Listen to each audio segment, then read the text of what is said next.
Would you be the jerk for telling your own daughter to stop being lazy and get their own coffee? We'll get into that in a bit, but first, am I the jerk for not naming my children after my in-laws? My husband and I, 33-year-old male and 31-year-old female respectively, have a 3-year-old son and are trying for a second child soon. My father passed away the day I found out I was pregnant with my son, so my husband and I agreed to give my dad's middle name, Hayden, to our son. This has caused a bit of a fuss with my father-in-law, who said he was hoping I would honor him in naming our child. But I repeatedly told him the names my darling husband and I picked for our children would not mesh well with any of his names. I didn't mention that we didn't want to carry the James name tradition on anymore, nor did I like the name Martin. Now that my darling husband and I are trying for a second child, the argument has come up again about bestowing a family name to honor my father-in-law upon our second child, should it be another boy. We already have another name set picked out for another boy, and this one honors my grandfather who passed before I was born. The name we've chosen flows very well with my grandfather's name, and my darling husband agrees it would be a great choice. My father-in-law made a comment to me about having to die before he'd get a child named after him, to which I made it abundantly clear that neither I, my darling husband, nor his other son and his partner have any obligation to name any of our children after him. This has caused a huge rift in the family, and my mother-in-law has pleaded with me to reconsider and allow father-in-law the pride of having a child named after him. I am standing my ground and keeping all the names we've picked as they are. Am I the jerk?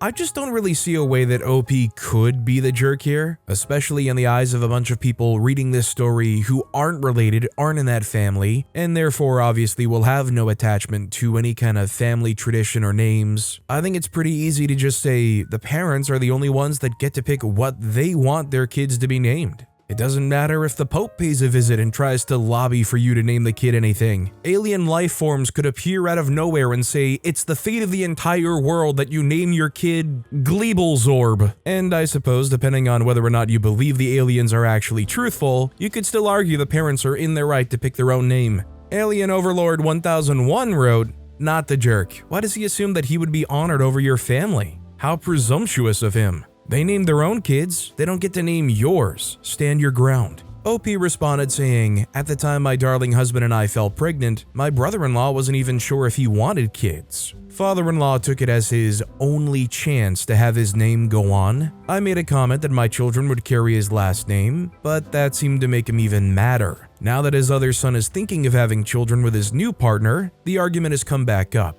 And since I'm trying to conceive again, he thinks it would be a good time to have one of us do him the honor of naming a child after him."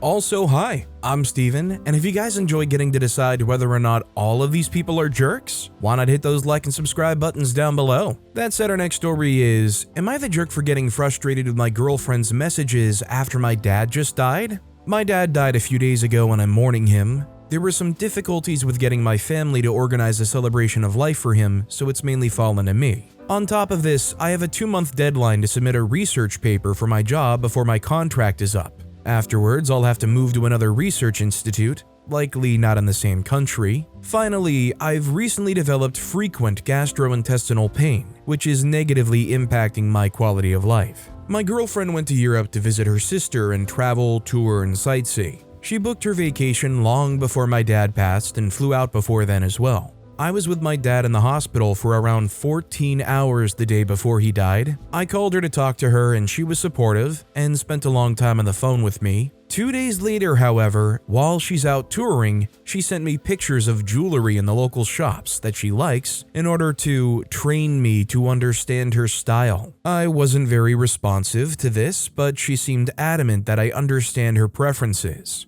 The next day, she sent me another picture of jewelry, and I also wasn't very responsive. She picked up on this and asked what was wrong, so I told her, "My dad just died, so jewelry shopping is not going to register in my mind." After this, she apologized, and I told her I knew she wasn't trying to be insensitive, but that there was a time and place for things like this. As far as I was concerned, the issue was settled. This morning, she messages me and tells me that she doesn't like the way I talked to her yesterday about the jewelry, and that it's better if we don't talk rather than dealing with our issues over text. She said she knows that I have a lot going on, but that she also has her reasons for sending me messages. I don't know what these reasons are, but I feel hurt by this. From my perspective, my dad just died, much of the death arrangements have fallen to me, I'm weeks behind on work, and my girlfriend's biggest concern is that I told her I didn't want to talk about jewelry or consider it important. I thought the issue was settled, but evidently it wasn't settled for her. I feel like she's been insensitive and hasn't considered the issues I'm facing, even though she knows about all of them. Am I the jerk?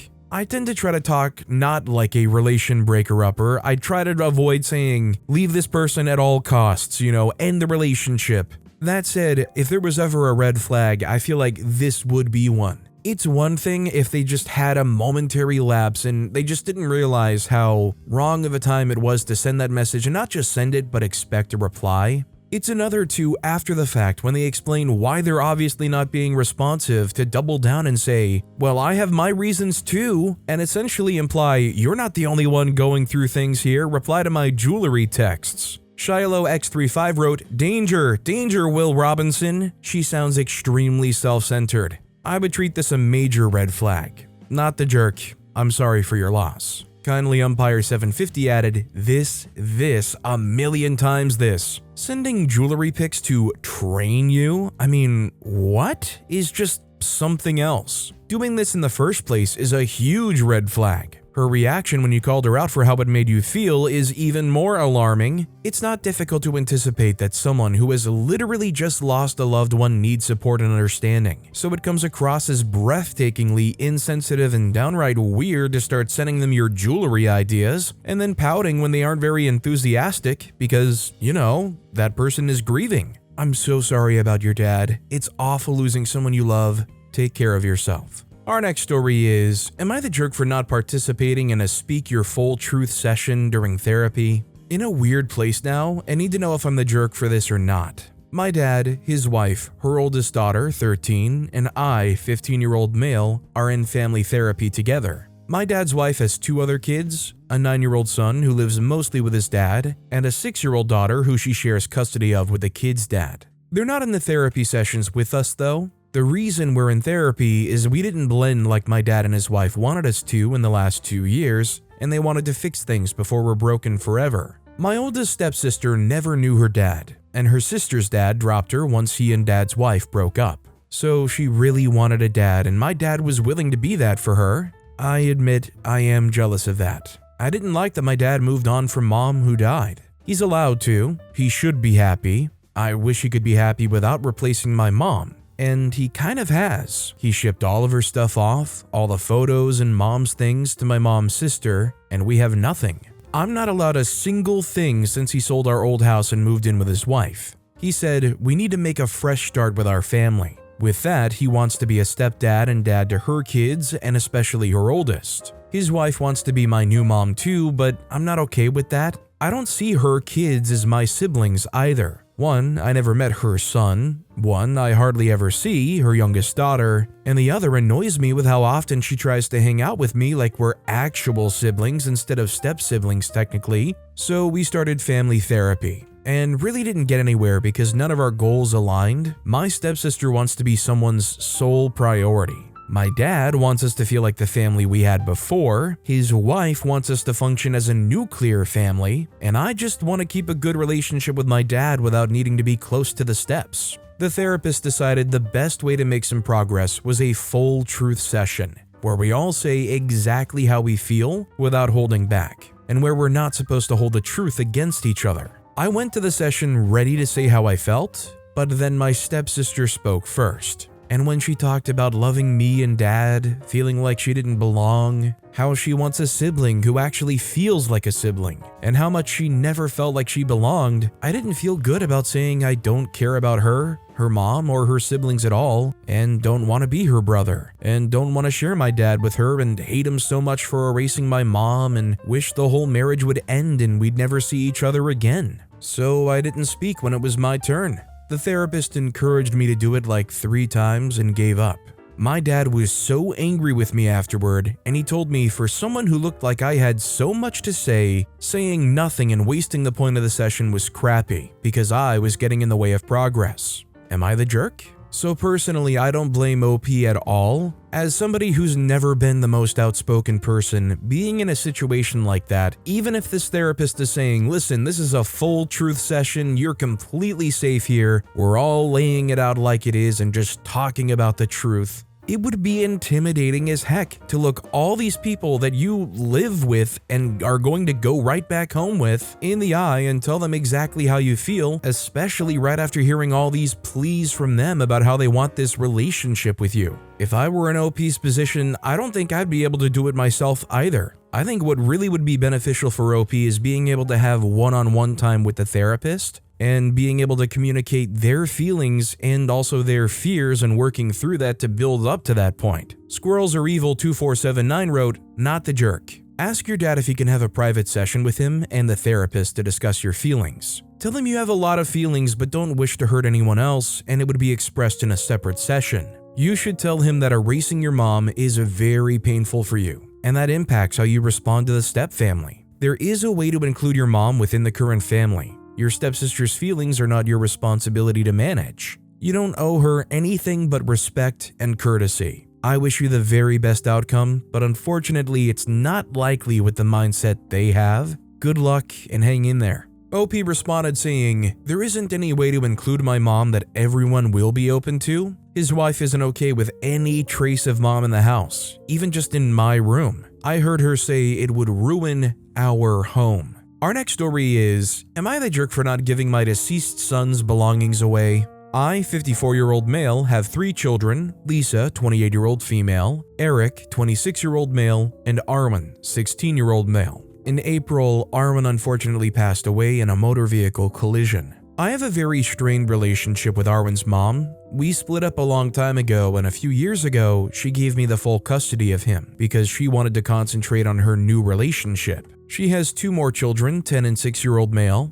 Arwen didn't leave much behind when he passed away. His car was totaled and what was left was his Apple phone, laptop, and watch and his PS5. All his things are in his room, untouched. Sometimes though, I go through his phone just to take a glimpse of his life that ended too soon and too tragically. Arwen was very close with Lisa and Eric, and a few weeks since he passed away, they came over. I offered them to take some of his stuff. They picked some shirts and some hoodies. Eric also took his sneakers since they shared the love for the brand name sneakers and the shoe size as well. When Arwen's mom found out about it, she contacted me to ask if she could take some of his stuff as well. I was very skeptical about it since she never had a good relationship with Arwen, but I let her come over anyway. She went through the remaining stuff and asked if she could take his gadgets. I told her no. Maybe it's selfish of me, but I'd like to keep all the memories preserved. His laptop has his high school paper draft that he never finished. His phone has the pictures of him smiling and his texts to his friends. His PlayStation account has all his achievements in computer games.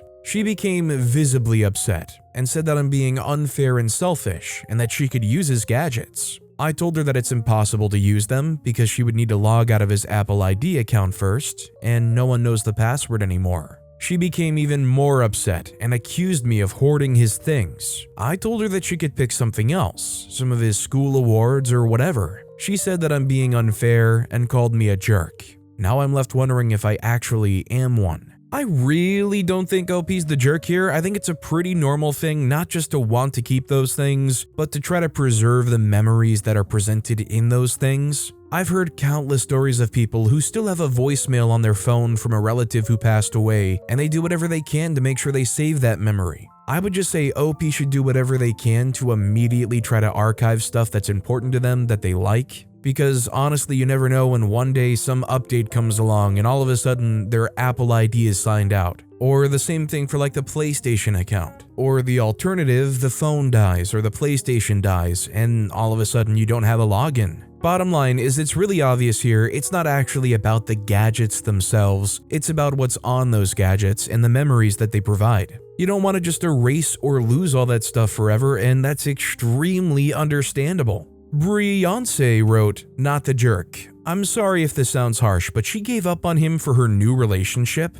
Also, it sounds like she just wants his electronics to give to her kids. She sounds like the selfish one. You just lost your child and she's asking for his video game consoles. She can kick freaking rocks. I'm so sorry for your loss, OP." Our next story is, Am I the jerk for doing the same? In-law visits exclude me from their brunch and dinners as a family. Hi everyone, I, 30-year-old male, have been married to the wife, 30-year-old female, for almost 3 years. 2 years ago, I moved to the other side of the country, US, for wife's job. She and her family are from the Middle East. Her sister lives in the next state over. Each time they visited, they go out as a family to dinner and brunch at a nice place without me. I expressed it made me uncomfortable and felt disrespectful, especially considering they were staying here. This continued to happen with every visit. I expressed my increasing discomfort and anger with each occurrence. Cue current visit. They are to be here in our home from Thursday to Tuesday. After work at 7:45,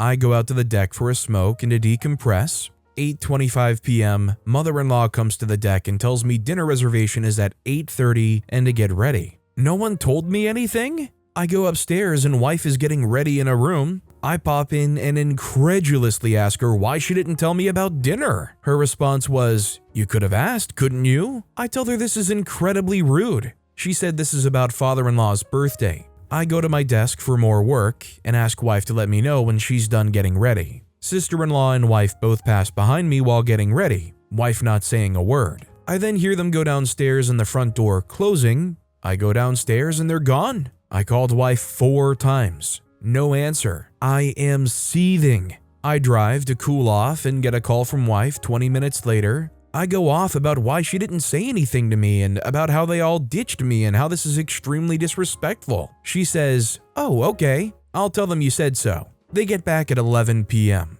Sister-in-law asks if I ate. I said yes, even though I didn't. Father-in-law looks at the TV and asks if I'm watching X. I curtly say yes. They say goodnight and go to bed. Saturday morning, I go get breakfast. I took extra time because I wanted to be anywhere away from them. I get a message from father-in-law, "We're making brunch for everyone." Wife texted asking where I am. I didn't reply. Father-in-law and mother-in-law are in the kitchen saying brunch is ready and to please eat. I tell them I ate before heading upstairs to my desk to game for the first time in months. Wife comes in and says something, but I can't hear her. 6:30 p.m. I go downstairs to heat up food. Sister-in-law's on the couch. Wife, mother-in-law, and father-in-law walk downstairs. No one says anything to me. Wife is in the middle of the stairs when she yells, "Is everyone stressed out and quiet because of that rude, boring buzzkill? Don't let that fat POS ruin your day." I respond, "Oh look, it's a talking garbage can. Hey Oscar." Sister-in-law looks at me and throws up her hands. I continue to eat my sandwich as everyone leaves. Wife texts me that mother-in-law is crying in the car because of how uncomfortable I made all of them. They're all leaving, wife included.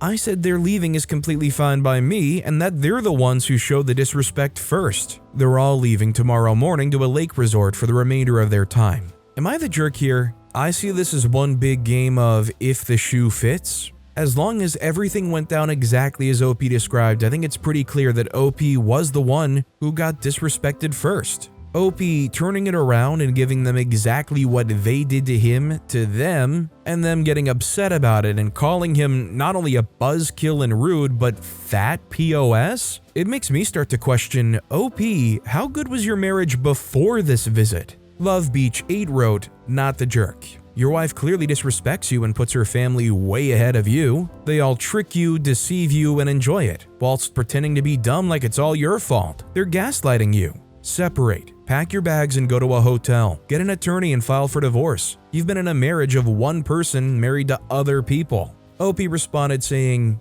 "Yeah, wholeheartedly agree. You've been in a marriage of one person married to other people. I've never really considered that, but you hit it square on the nose. Thanks for that." Our next story is, am I the jerk for refusing to give a man almost 20 years older than me my location? I, 24-year-old female, and my friend group, 20-year-old female, 21-year-old male, 25-year-old male, 27-year-old male, are planning a vacation to Europe for 2 weeks. My 25-year-old friend Kevin has this older friend Rick, 43-year-old male, who basically invited himself. The issue is that we don't know this guy at all. Initially, he wanted Kevin to stay with him instead of at our Airbnb, but Kevin insisted on staying with us. Eventually, Rick reluctantly agreed to stay at our Airbnb. Here's the second problem. While talking to Rick, we noticed that he doesn't take no for an answer. We all felt uncomfortable with him staying at our Airbnb. After a lot of back and forth, he agreed to get his own place, but he insisted on knowing our location because he has anxiety. At this point, nobody is comfortable with this guy, so we flat out told him that he is a stranger to us, and we aren't comfortable with him knowing where we will be staying. He responded that he isn't willing to put his safety at risk, and insists on knowing the address of our Airbnb.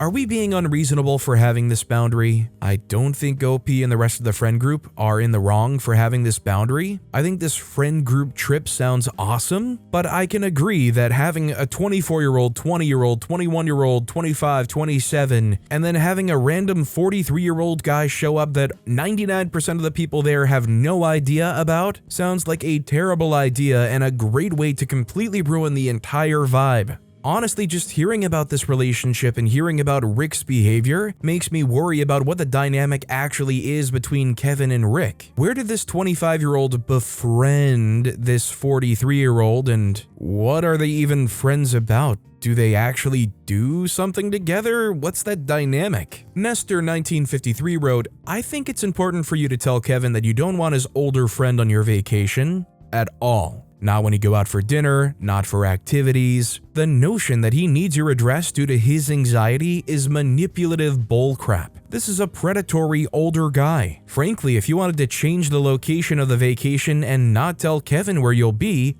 that would be sensible. Kevin is the one who brought this guy into the mix. Anyone in their right mind can see the red flags waving in the breeze. Don't go on the same vacation, not the jerk. Our next story is, am I the jerk for not attending my best friend's wedding? My friend, 27-year-old female, asked me, 28-year-old female, to be one of her bridesmaids for her wedding. She was my maid of honor 2 years ago, and before that, we'd always say we'd be each other's maid of honor. We've been friends for 20 years. When she asked me to be a bridesmaid, it stung a bit, to be honest, but seeing as she has a twin sister that she's close to, it made sense that she should be her maid of honor. The issue I really had with this is that at one point, before I did barely anything as a bridesmaid, she told me, "You don't have to stand with the other bridesmaids during the wedding." I found it weird that she was saying that, but I replied, "No, I want to be there with all of you." After a bit of back and forth, she admitted that she doesn't want me standing there with everyone because of my fear of being the center of attention and my social anxiety. She was worried that I would have a panic attack just like I did standing there at my own wedding.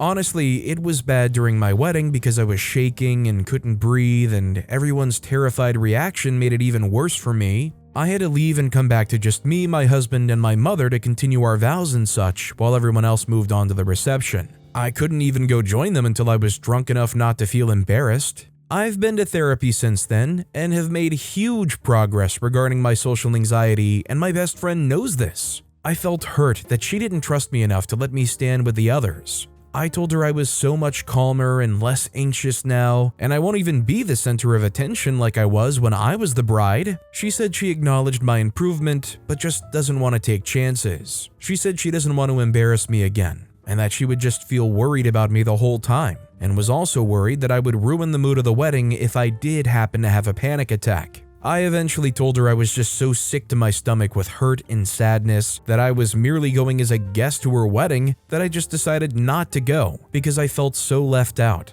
Now she's very mad at me for making her feel bad at her wedding. She thinks I was trying to hurt her and make her feel guilty because of what she thinks was a reasonable request. I didn't even mean to hurt her, but I just couldn't go because I was overwhelmed with hurt. The people I've talked to are all divided on who is the jerk in this situation. I feel bad for ruining her mood on her wedding day, but I still feel what she asked of me was hurtful. Am I the jerk in this situation? Part of me does feel for OP here, but the overwhelming sentiment definitely seems to be they're afraid of their emotions controlling OP and making them act out. And what happened in this situation? OP let their emotions get the best of them and they acted out in some way, saying, "I'm just not gonna even go then." I know it's not quite the same as having a total panic attack in front of everybody at a wedding, but still, what OP did definitely didn't reassure the friend's fears. Ornery Octopus wrote, "Jesus, Mary, and Joseph, you're the jerk." She's not the jerk because she doesn't want you causing a scene at her wedding,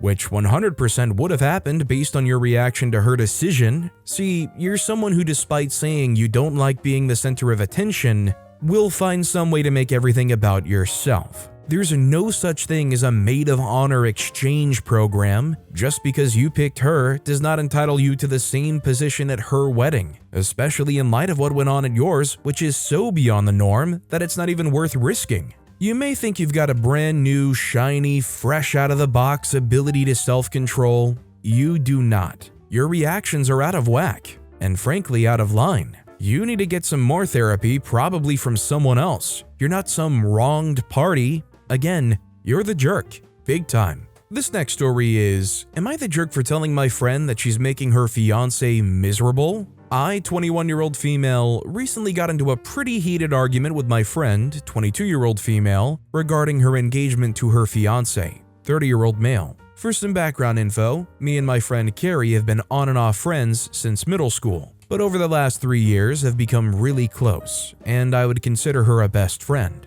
I love her, but she is definitely one to be dramatic and overreactive. I've always thought that, but it's been overwhelmingly hard to handle for the past year. About a year into her relationship with her fiancé Sean, she started to obsess over the idea of getting engaged. She would constantly ask friends and family if Sean had mentioned wanting to propose, would go through his bags during every trip they took to see if he had a ring hidden somewhere, and would sob to Sean and anyone who would listen after any major holiday or event, wondering why he wouldn't propose because it was the perfect opportunity. During a night out with Sean, Carrie, and one of his friends, Carrie texted me begging for me to talk to Sean privately about when he was going to propose. Knowing she wouldn't drop it, I texted Sean and said at some point that night I would need to talk to him. Eventually, I got him alone and explained that he didn't need to tell me anything, but that Carrie wanted me to talk about thoughts on engagement. He told me that he's gotten to the point where he's going to propose to make her happy, and that it will be about 2 months from when our convo took place. Now they are engaged, but the issues have not gone away. Now, Carrie's obsessed with wedding planning, and Sean shared with me that he feels overwhelmed by her even more so now. Sean isn't allowed to go out for drinks once a week after work, or play video games like he usually does because of the wedding. Yesterday I was over at their shared place because Sean was golfing and Carrie didn't want to be alone. At one point, she looked at his location, then pulled up a map of the golf course online and asked me to help her figure out what hole he was on. I told her it looked like he was on hole 8, which upset her because he'd already been golfing for a while, and she assumed he would be close to done. She proceeded to call him 32 times in a row until he answered, and then sobbed when he picked up and told him he needed to come home now because he'd been out for too long. After their argument over the phone, I couldn't stop myself from the comment I made, which was, "Don't you think you're making Sean a little miserable?" This obviously didn't go over well. She sobbed and yelled at me, saying I just didn't understand how much she loves him. I left and we haven't talked in a couple of days. I regret what I said, but I don't necessarily think I'm wrong. My overall concern is that I've definitely become too involved in their relationship. I have definitely become the middleman.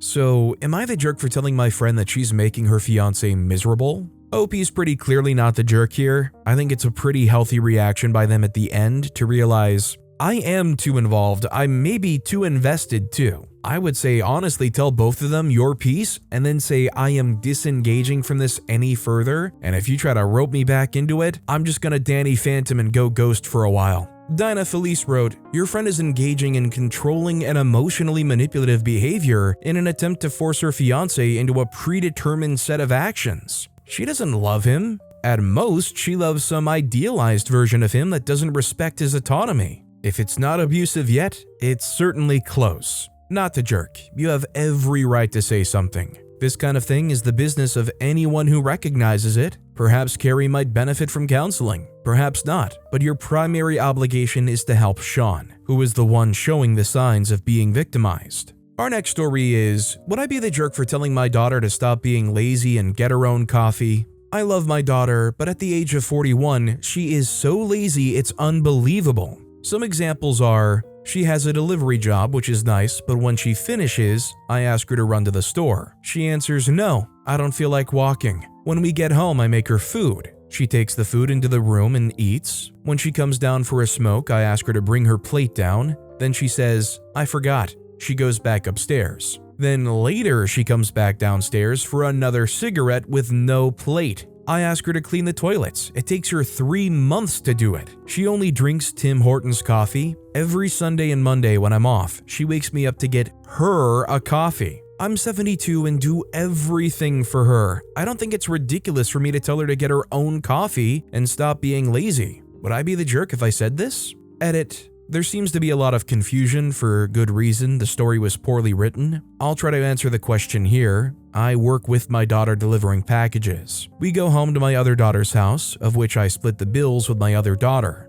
My son's a recovering addict, moved in about 7 months ago. Every day I get my daughter a coffee 3 times a day. But what annoys me is that she wakes me up on my days off to go to a restaurant called Tim Hortons to get her a coffee. She doesn't have any illnesses or anything. I don't think OP's the jerk here, and I don't blame them for the days they do have off, not wanting to be woken up and just enjoying their sleep, especially when you only have Sunday and Monday off and you're 72 years old. Maybe there's some commentary to be said about how the daughter got to be that way, but as far as the current day telling your 41 completely capable kid, no, go get your own coffee on your day off is not a crazy notion. Unhappy Act 2830 wrote, "Not the jerk, but you raised her, presumably, so partially your fault. She's 41 though. She should have moved out 20 years ago. Stop making her food, stop making her coffee. Unless she's the one housing you and paying the bills, and then I might feel a bit different." But with that being said, that's all the time we have for today. Now, if you want to hear another absolutely crazy Am I the Jerk Here story, check out that video on the left. Or if you missed my latest video, check out that video on the right.